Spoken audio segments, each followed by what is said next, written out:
The galaxy had always considered humanity to be a weak species, one full of potential but still too young and fragile to stand on its own.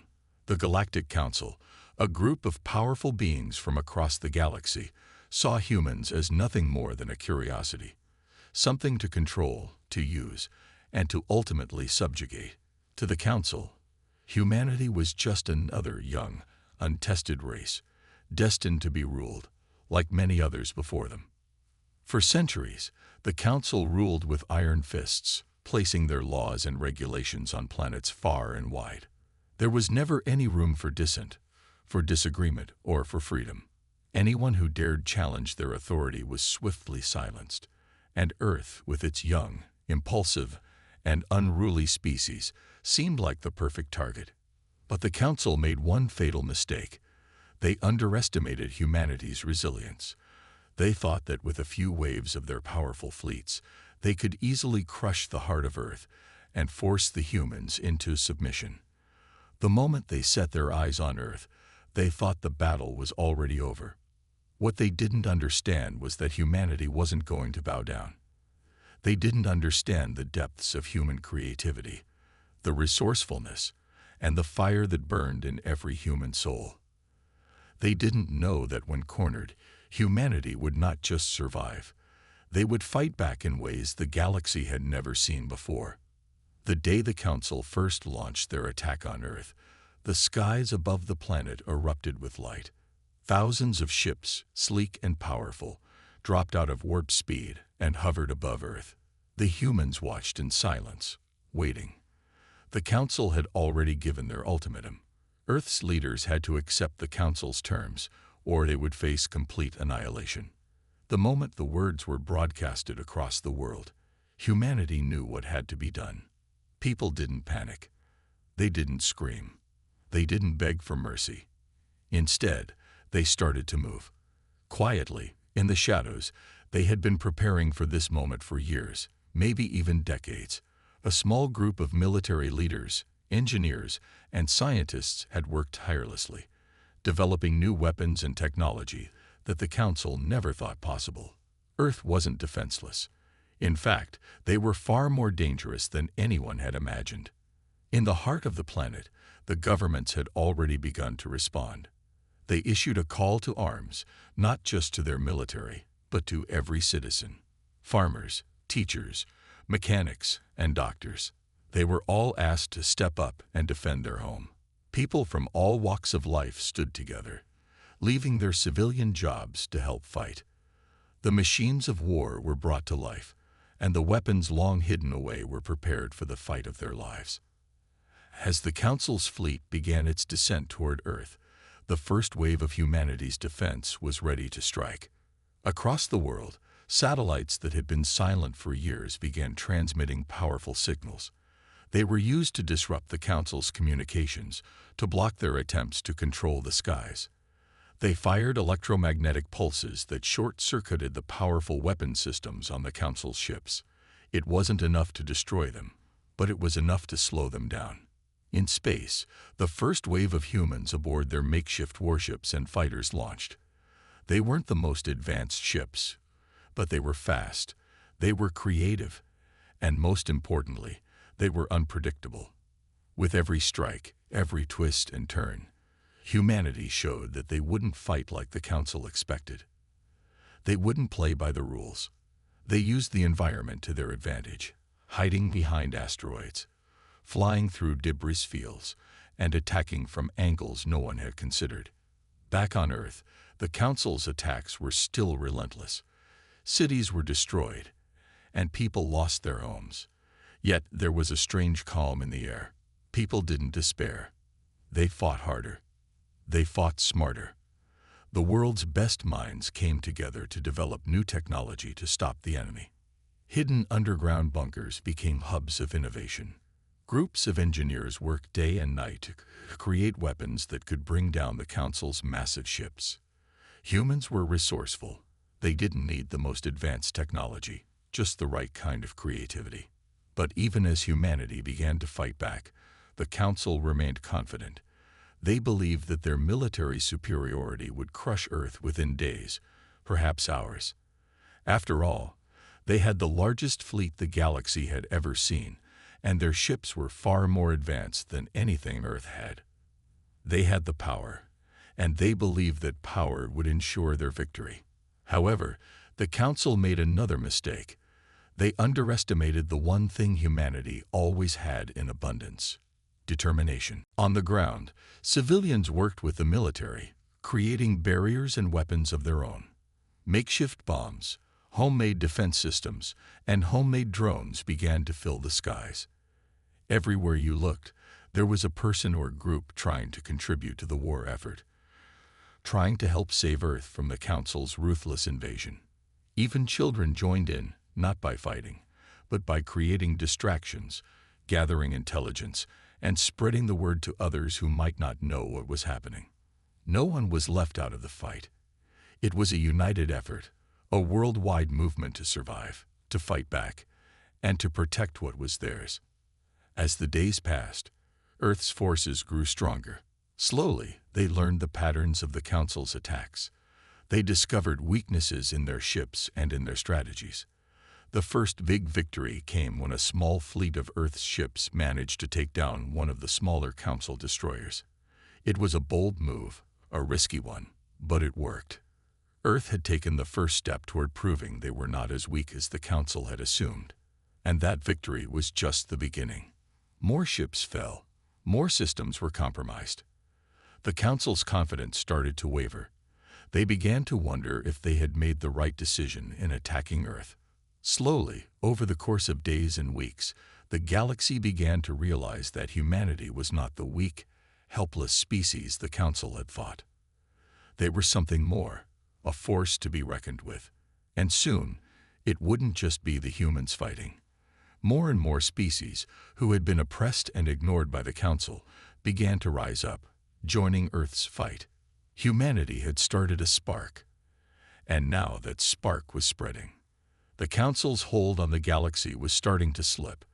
Earth had already shown them that no matter how powerful they were, no matter how many resources they had, there was one thing they couldn't control: the will of humanity. And that will, that fire, was burning brighter than ever. The first victory was a spark, but in the depths of space, a much larger fire was beginning to grow. The Council, still confident in their overwhelming power, had no idea what was coming for them. They had thought that Earth's defenses were primitive, nothing more than an inconvenience. They had underestimated the sheer will of humanity, and now they were going to learn that humans were not alone in this fight. While Earth's resistance grew, the Council continued their assault. The skies above the planet were filled with battle. Explosions, laser fire, and the shriek of metal as it tore apart. But something was different now. The Council's fleet, despite its size, began to falter. Ships that once moved with precision were now starting to hesitate, to slow. Small, scrappy human ships darted in and out of their formations, hitting them in unexpected places, distracting them, and even taking down some of their best warships. It was then that the first message came through. It wasn't from Earth. It was from a ship that had been hiding in the farthest reaches of the solar system, beyond the Council's watchful eyes. A small, sleek vessel appeared in Earth's orbit, a ship unlike anything the Council had ever seen before. It wasn't a human ship. That much was obvious. Its design was smooth, almost organic, and its engines hummed with an energy far beyond anything Earth had developed. And then, without warning, the ship released a transmission, one that sent a ripple of surprise through every military command center on Earth. "We are the Velka," the message began. "We watched as you stood against the Council. For years, we have been under their heel, hidden, oppressed. But you are the spark we needed. You have shown us that it is possible to fight back." The Velka were a species once enslaved by the Council, their world stripped of resources and their people controlled through fear. The Council had long since wiped out their homeworlds, scattering the survivors across the galaxy. But the Velka were not defeated. They had lived in the shadows, watching, waiting. They had seen the Council's cruelty for centuries, and they knew that humanity was different from the countless other races that had fallen before them. Humanity had resisted. The message from the Velka was just the beginning. Soon after, more ships began appearing. From all corners of the galaxy, ships of different shapes and sizes, all with one thing in common: they were not part of the Council.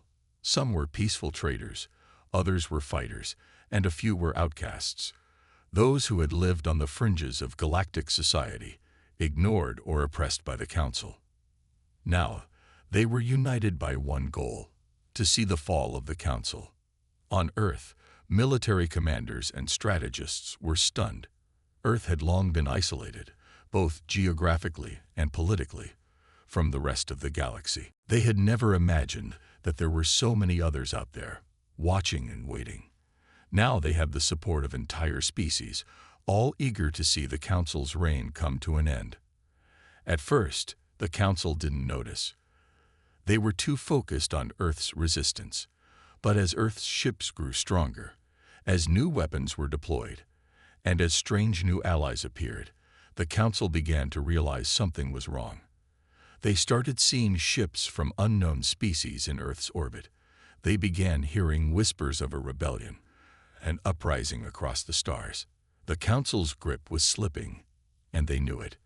One by one, the allies began to make their presence known. The HFY, a race of insectoid creatures known for their speed and adaptability, arrived next. Their ships were small and quick, capable of darting in and out of combat with incredible precision. They had once been driven to the brink of extinction by the Council's policies, and they were eager for revenge. The HFY had the technology to disrupt the Council's electronic systems, rendering their ships vulnerable to attack. Then came the HFY, a race of ancient beings, nearly forgotten by the galaxy, who had once been a great civilization. They had long ago been subdued by the Council's influence, but they had never lost their thirst for power. With their advanced knowledge of energy manipulation, they offered humanity the ability to power their ships and weapons with a new kind of energy. It was unlike anything humanity had ever seen before, but it was just what they needed to tip the balance in their favor. The most unexpected ally, however, came from the Zorathians, a race of giant, telepathic beings whose worlds had been destroyed by the Council in the early days of their reign. The Zorathians had been watching humanity with great interest, and they believed that humanity might be the key to finally ending the Council's dominance. With their telepathic abilities, they could coordinate large fleets of ships and share information across vast distances, making them a perfect ally for Earth's growing resistance. As these allies joined the fight, Earth's defenses became stronger than ever. What had started as a simple struggle for survival had now turned into something much larger: a rebellion. And what made this rebellion unique was that it wasn't just humans fighting back. It was an entire galaxy rising up against the Council, led by Earth's unexpected courage. The battle didn't just take place in space. On Earth, citizens joined the fight in new and creative ways. Scientists developed new weapons that could be used in the battlefield, not just for war, but for sabotaging the Council's infrastructure. Farmers and engineers worked together to create makeshift missiles that could penetrate the Council's shields. They were not trained soldiers, but their ingenuity and determination made them formidable. Meanwhile, on the Council's side, things were beginning to break down. The alien species that had once been loyal to the Council began to question their leaders. The Zorathians had a special ability to influence minds, and many of the Council's officers began to feel uneasy, sensing that their rule was in danger. The Council had been ruthless, yes, but they were also arrogant.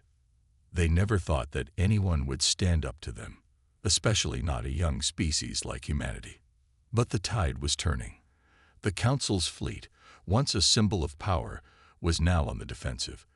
They had underestimated Earth, and they had underestimated the power of unity.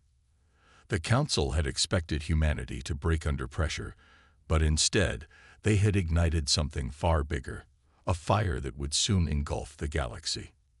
The message from the Velka echoed in every command center, every ship, every colony that had once lived in fear. You have shown us the way. Together, we will bring the council down. And so, the rebellion continued to grow. One victory at a time, humanity and its newfound allies pushed back against the council's forces, taking back worlds that had been lost for centuries. The galaxy was no longer under the control of a single oppressive force. Now, it was a battleground for freedom, and humanity was leading the charge. The first strike was not just a moment of battle, it was a message. Humanity and their new allies were no longer playing by the Council's rules. The time had come for them to make their move, to show the Council that Earth was not a planet to be conquered so easily. The plan had been carefully crafted over weeks, each piece of the puzzle falling into place.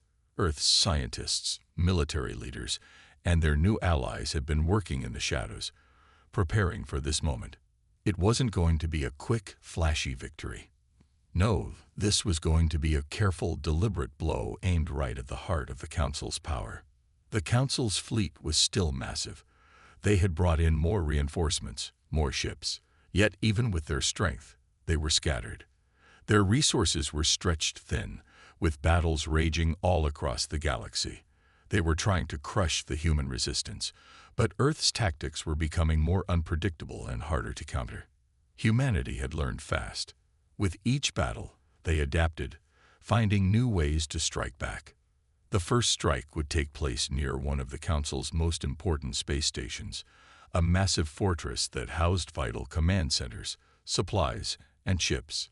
If Earth could cripple this station, it would disrupt the Council's entire command structure in that region of space. The attack was risky. If they failed, it could mean the end of the rebellion. But the risk was worth it. For days, small reconnaissance ships had been watching the station, tracking its routines and gathering information. They discovered weaknesses in its defenses, hidden blind spots in the station's shields. The key was to disable the station's main power grid. Without it, the station would be powerless, unable to communicate with the rest of the fleet. It was a small but crucial target. As the attack began, the Allies played their roles perfectly.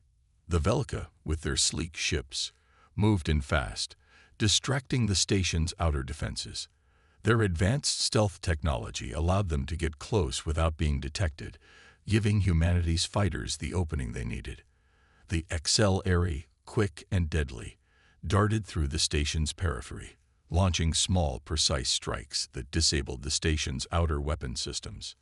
Meanwhile, the Ythari, using their advanced energy manipulation abilities, charged up massive energy cannons. They were able to fire a beam that struck the heart of the station's power grid. It was a risky maneuver, one that could have backfired. But when the beam hit, there was a massive explosion. The station's power systems short-circuited, sending shockwaves across its hull. The station's lights flickered, and all communications went dark. Human ships, guided by the Zorethians' telepathic coordination, dove in at the perfect moment. The humans had taken down the station's power, leaving it vulnerable, and now it was time to strike. The human-made warships, along with their new allies, attacked the station with everything they had. They didn't hesitate. Missiles, lasers, and bombs rained down, causing devastating explosions. Inside the station, chaos broke out. The Council's officers scrambled to regain control, but it was too late. The station's defense systems were offline, and there was nothing they could do. The first strike was a success. The station, once a hub of power and control, was now nothing more than a burning wreck floating in space. As the smoke cleared and the station's wreckage drifted away, a message was sent back to Earth. We have struck the first blow. The Council's power in this region is crippled. The rebellion has begun. The entire galaxy now knew that Earth was not the weak, helpless species the Council had once thought. The humans had struck with precision, with cunning, and with help from their newfound allies. The Council's confidence began to falter, and word of the attack spread quickly. Earth was not alone. More species were rising up, joining the cause. What had started as a small rebellion was now a galaxy-wide movement. However, this victory did not come without cost. In the chaos of the battle, Several human ships were lost. Brave pilots and soldiers gave their lives to make sure the strike was successful. But for every loss, there was a growing strength in their resolve. Humanity had shown the galaxy that they were more than just survivors. They were fighters, and they were willing to do whatever it took to win. On Earth, people watched as the news of the attack spread across their planet. The first major victory was broadcast on every screen. For the first time in weeks, the people of Earth felt hope. It wasn't just hope that the Council could be beaten. It was the hope that, together with their allies, they could reclaim their future and perhaps even change the galaxy forever. But the Council wasn't about to let this attack go unanswered. They were angry, and they were dangerous. The next move would be theirs, and the stakes had just become higher than ever. The first strike was just the beginning. Humanity, once thought weak and insignificant, had proven their strength.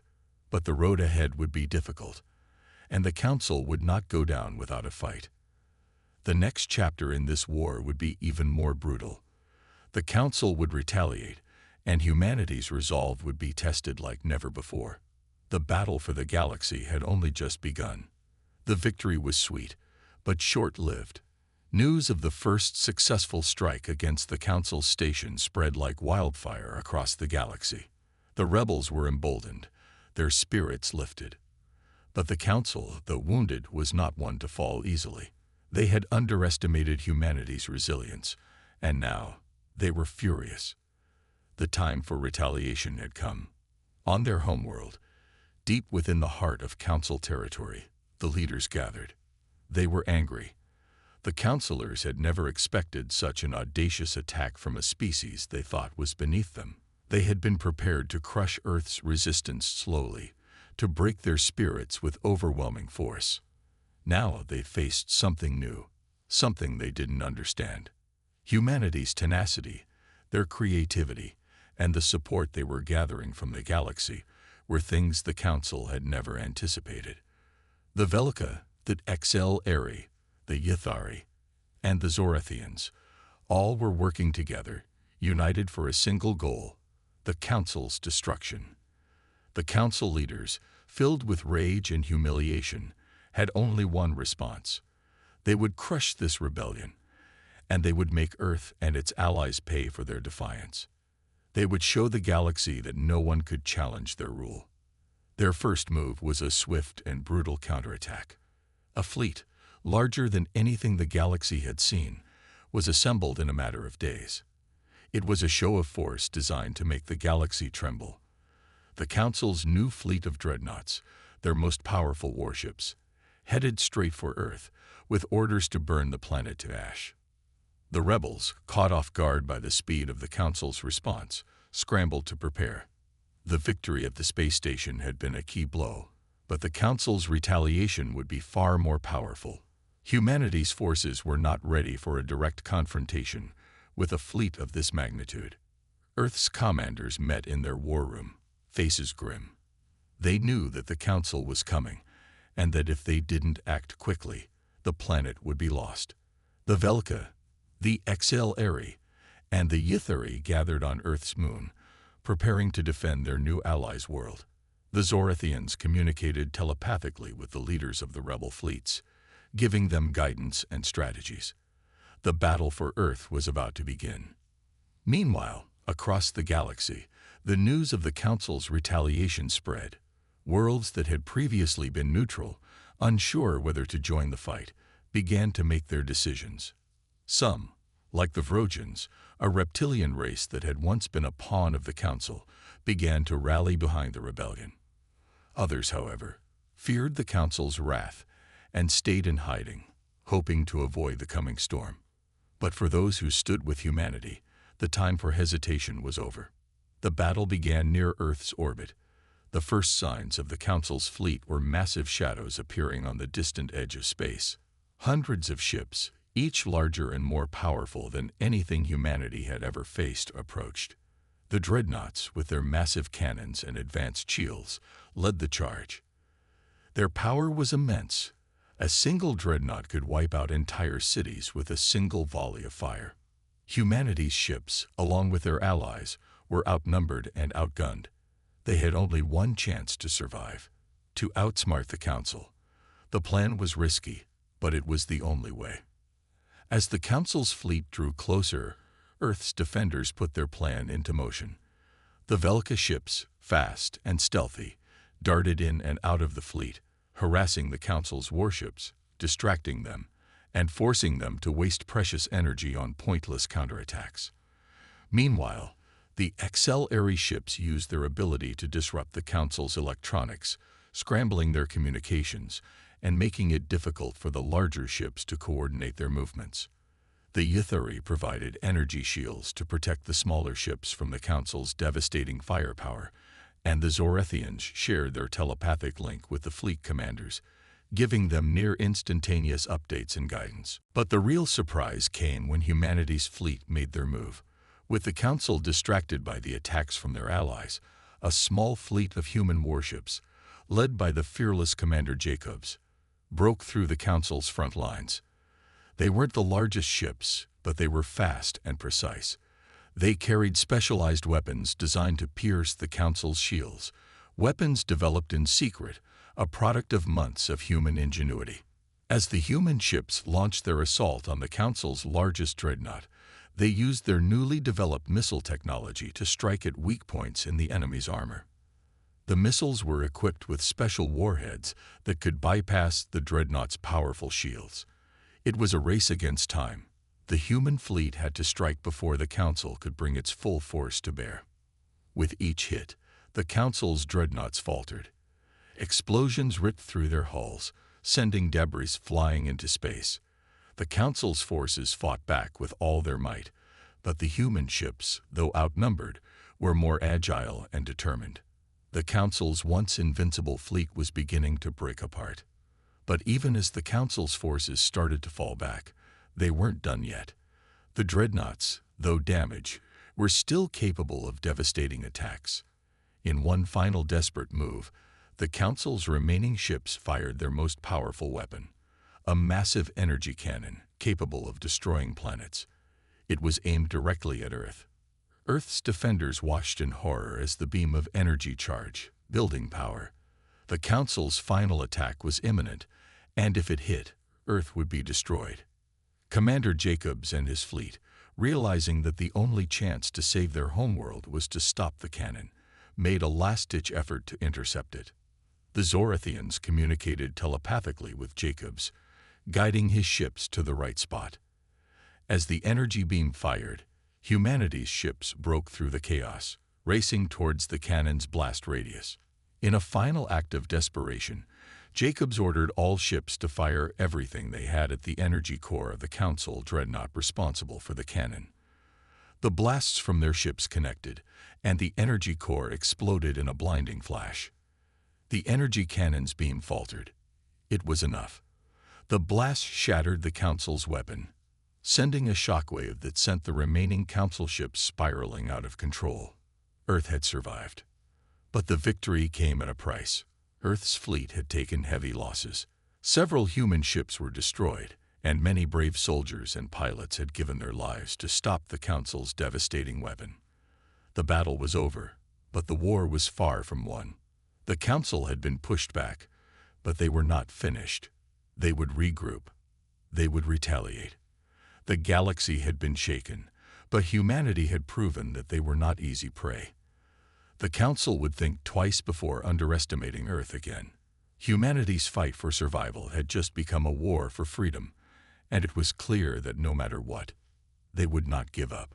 Not now. Not ever. The victory over the Council's devastating counterattack was a narrow one, but it was a victory nonetheless.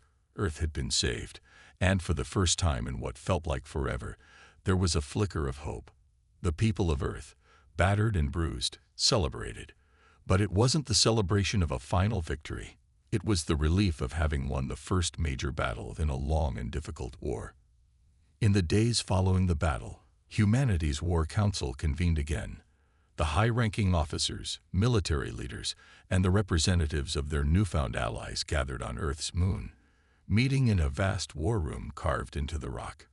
They had achieved a tremendous feat, but the cost had been high. Several human ships had been lost, and many of their allies had also suffered heavy casualties. Earth's military was not large enough to continue holding back the Council with force alone. They needed to strike at the Council's heart, and fast. The Council had already begun to regroup. After the failure of their massive fleet, they'd retreated into the deepest reaches of their territory, but they would return. That much was certain. The attack on Earth had not broken humanity's spirit, but the Council had learned from their mistakes. They would not underestimate the human resistance again. The time to act was now. The first step in their next plan was to go on the offensive. They couldn't wait for the Council to strike again. Humanity, along with their allies, would take the fight to them. But this time, they wouldn't just target another station or fleet. No, they would aim for something more meaningful. The Council's capital, their political and military center, a world known as Zothar. Zothar was where the highest ranks of the Council resided, where their most powerful fleets were controlled, and where their plans to dominate the galaxy were made.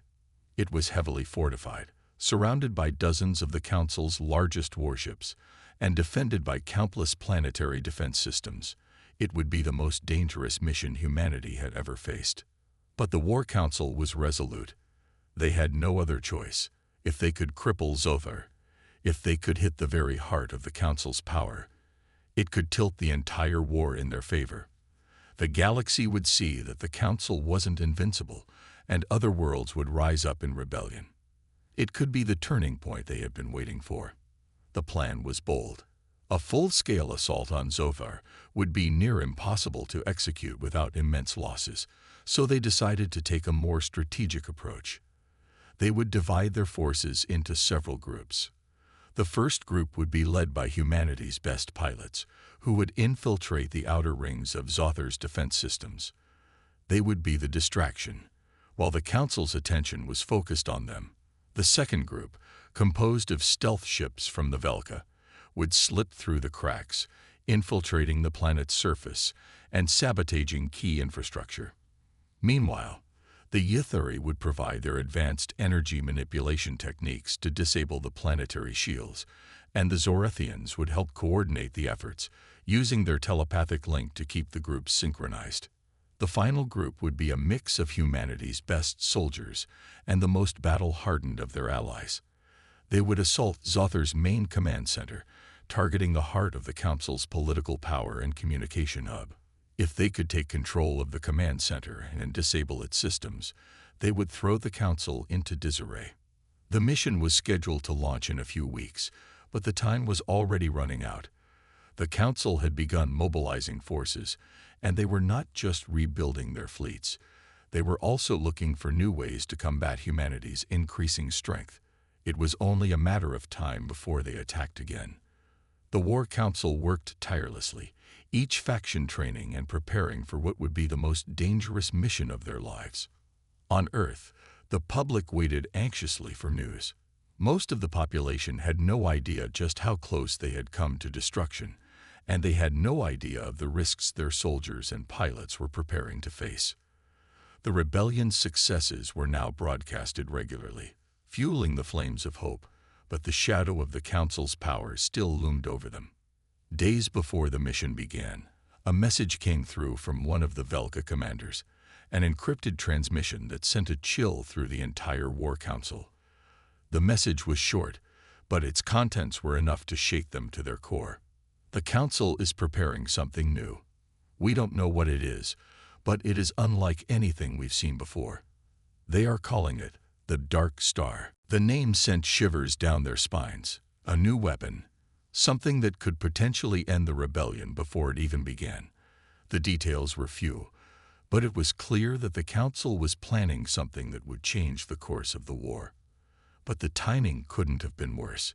If humanity and its allies didn't strike soon, the Council would have time to deploy this new weapon, and Earth's chances of survival would be slim. The final assault on Zothar went ahead as planned. Humanity's fleet moved into position, and the attack began with precision.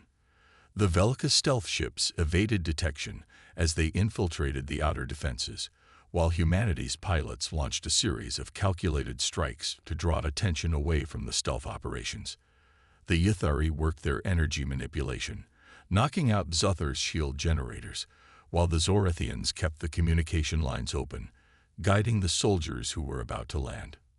The landing forces fought their way through Zothar's surface defenses, fighting against the Council's elite forces in a battle that would be remembered for centuries. The fighting was fierce, but the human soldiers and their allies were relentless.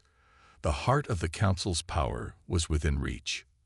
In the final moments, as humanity's forces breached the command center, they found themselves face to face with the full wrath of the Council's final defense, the Dark Star.